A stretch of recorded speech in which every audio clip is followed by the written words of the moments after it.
In 1969, there was a Minnesota court case involving a man named Jerome Daly, who was challenging the foreclosure of his home by the bank which provided the loan to purchase it. His argument was that the mortgage contract required both parties, being he and the bank, each put up a legitimate form of property for the exchange. In legal language, this is called consideration. Mr. Daly explained that the money was, in fact, not the property of the bank, for it was created out of nothing as soon as the loan agreement was signed. Remember what modern money mechanics stated about loans?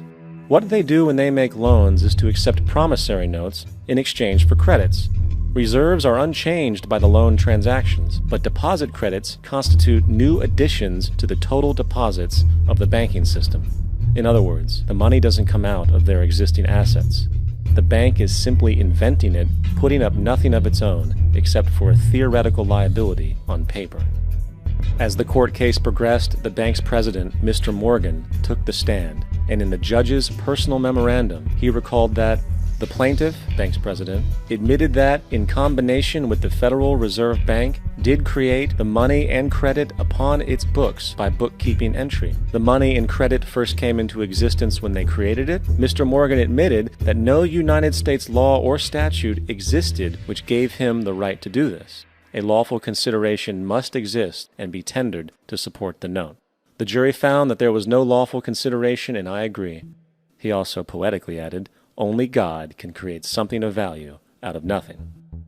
And upon this revelation, the court rejected the bank's claim for foreclosure, and Daly kept his home.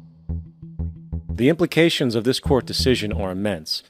For every time you borrow money from a bank, whether it is a mortgage loan or a credit card charge, the money given to you is not only counterfeit, it is an illegitimate form of consideration, and hence voids the contract to repay, for the bank never had the money as property to begin with. Unfortunately, such legal realizations are suppressed and ignored, and the game of perpetual wealth transfer and perpetual debt continues. And this brings us to the ultimate question: why?